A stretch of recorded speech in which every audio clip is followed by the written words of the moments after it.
네, 2024년 4월 13일 이정훈입니다. 이 방송이 나가는 4월 14일 윤석열 대통령이 비서실장을 교체할 예정이라고 합니다. 네. 22대 총선 참패를 기화로 국정쇄신을 하기 위해서 비서실장을 교체한다 발표가 있었습니다. 이와 관련해서 22대 총선 패배 책임은 윤석열 대통령이 있다. 이렇게 돌리는 기류가 국민의힘, 그 중에서도 이번 선거에 당선된 세력 중심으로 있는 것 같습니다. 이러한 국민의힘 당선자들은 이제 대통령이 불통을 고집하지 말고 많은 것을 양보해라. 그리고 우리 당의 요구를 들어라. 그렇게 얘기를 합니다. 이 비슷한 얘기가 당 이름을 바꾸면 민주당에서도 나오고 있습니다. 대통령이 마음대로 하지 마라. 국민의 대표인 국회의 말을 들어라. 네. 이 여당과 야당 당선자 세력이 하는 말을 합쳐놓으면은 입법부가 정치를 하겠다. 이렇게 정리가 됩니다. 지금 대한민국은 6공화국 들어와서 입법부가 힘이 굉장히 강해졌습니다. 지금 입법부 독재가 너무 심해서 제대로 국가 정책의 일관성이 상실될 정도인데 이제는 여당에서조차도 입법부 독재를 해야 되겠다는 말이 나오고 있습니다. 저는 이러한 여야 세력의 주장을 상당히 경계합니다. 국제정세가 어때한데 대통령은 이번 총선 패배, 여당 패배의 책임이나 지고 가만히 있으라고 하는 것은 매우 위험하다라는 주장을 하고자 합니다. 금방 말씀드린 대로 대통령실은 이관섭 비서실장의 사의를 수용하고 후임자를 임명하겠다라고 했습니다. 그리고 비서실장이 임명되면 그 다음에 수석비서관들을 또 이제 같이 사의를 표현했으니까 교체하겠다라고 밝혔고 그 다음에 한덕수 국무총리도 사의를 표했기 때문에 역시 새로운 인물을 찾겠다 뭐 그런 입장입니다. 이런 것들이 알려지자 더불어민주당은 윤 대통령은 이번 선거에서 나타난 국민의 뜻을 반영해 인사를 해야 한다라고 주장했습니다. 이번 총선에서 드러난 민심을 엄중하게 받아들이지 않는다면 그거는 불통의 폭주가 될 것이다 라면서 우리 민주당 말을 잘 듣는 사람을 그러한 민주당의 의견을 대통령에게 전달할 수 있는 사람을 써라 그런 투로 이런 표현을 하지 않았지만 그런 뉘앙스를 깔고 얘기했죠. 그러면서 해병대 최상병 사건 특검부터 추진하자. 네. 이렇게 했습니다. 지금 이제 민주당에서는 자기네가 승리를 했으니까 자기네가 원하는 방향대로 행정부가 움직여라. 대통령은 이 민주당이 다수인 국회에서 나오는 의견을 받아서 수행하기나 해라.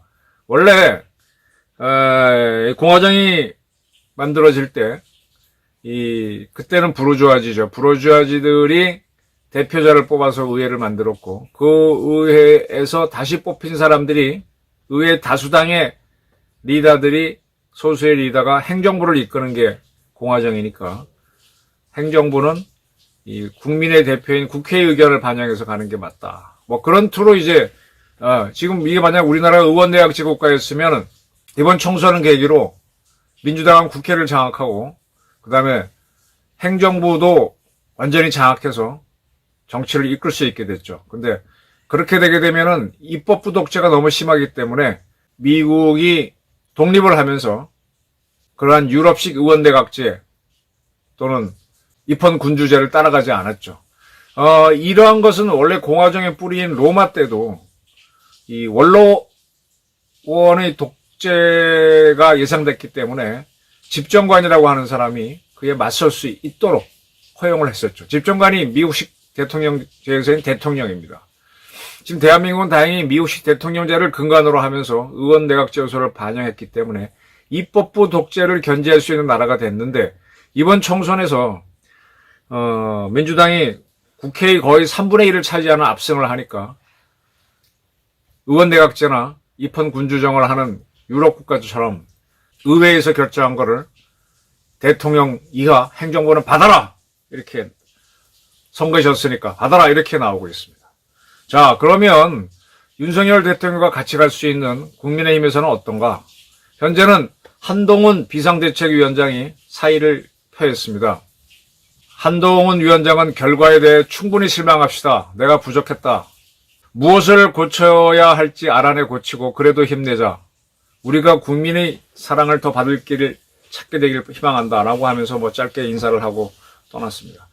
사실은 이렇게 실패했을 때 문제점들이 탁 떠오르잖아요. 그 문제점들을 고쳐야 되는데 그 문제점을 고치는 사람은 실패한 사람이 하는 게 나은 것 같아요. 실패한 사람은 자기 고집이 있어서 그 실패의 원인을 인정하지 않고 계속 반복하다가 더 큰 실패를 하는 경우도 있지만 다른 사람이 지금 저는 계속 한동훈 위원장에 대해서는 저 양반이 총선 이후에 나는 없다라 그랬습니다. 총선에서 이기면은 국무총리나 당대표들 할 수 있겠지만은 자기는 총선 이후는 생각하지 않았다 그랬으니까 총선을 하는데 어떤 사람들을 공천하고 어떻게 이 사람들을 이끌고 정치할까에 대한 그림이 없었잖아요. 그러니까 이번 선거에서 만약 졌을 경우에 많은 문제점이 드러나는데 그 문제점을 고칠 사람은 본인이 아니다. 이게 참 상당히 문제가 되겠다라고 봤는데 지금 한동훈 위원장은 결과에 대해 충분히 실망합시다. 그리고 무엇을 고쳐야 할지 알아내고 그래서 고치자라고는 했지만 본인은 내가 부족했다 하면서 떠나버렸습니다.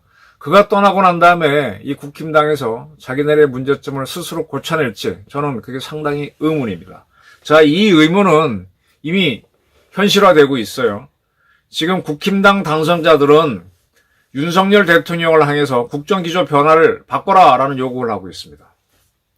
이 도봉갑에서 야당의 아주 아성인 도봉갑에서 김재섭 씨가 당선됐죠. 그는 KBS 라디오에서 여당의 제일 책무는 대통령실과 협조보다는 오히려 입법부로서 행정부를 강력하게 견제하는 것이다.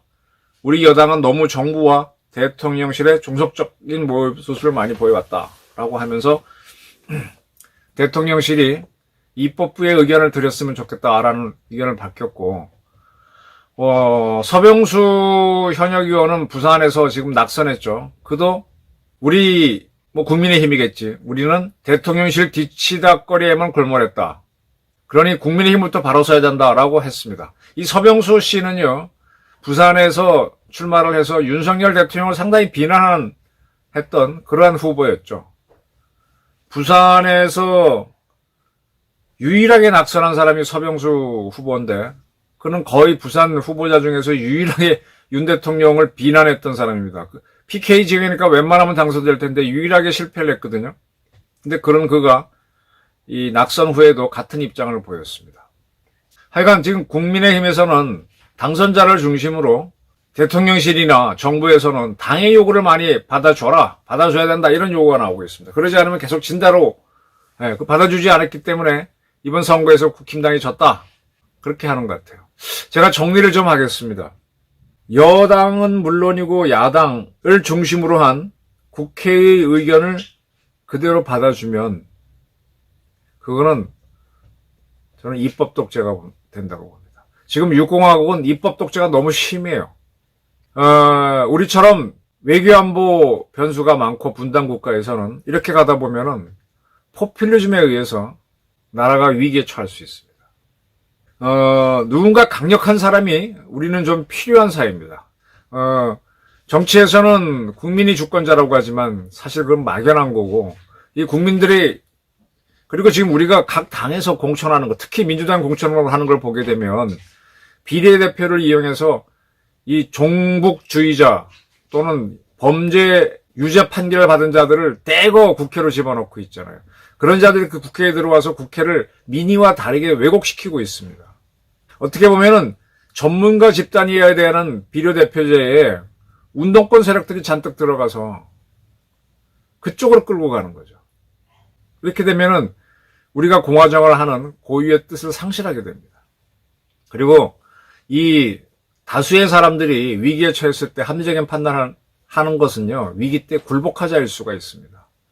적이 쳐들어오면 뭐 항복하자, 이게 더 다수의 목소리가 되고, 싸워서 이기자는 소수의 목소리가 되죠. 자기 희생을 요구하는 거니까.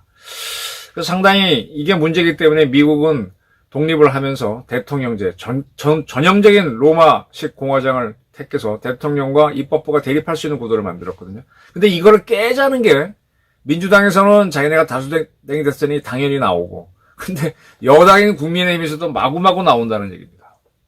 특히 국민의힘에서 이런 얘기가 나오는 건 상당히 유의해서 들어야 되는데, 지금 국제정세가 어떤지 제가 여러 차례 말씀드렸는데, 지금까지 김정은은 러시아랑 짝짝꿍이 돼서 아주 돈도 벌고 잘 지냈는데, 지난 12일인가요?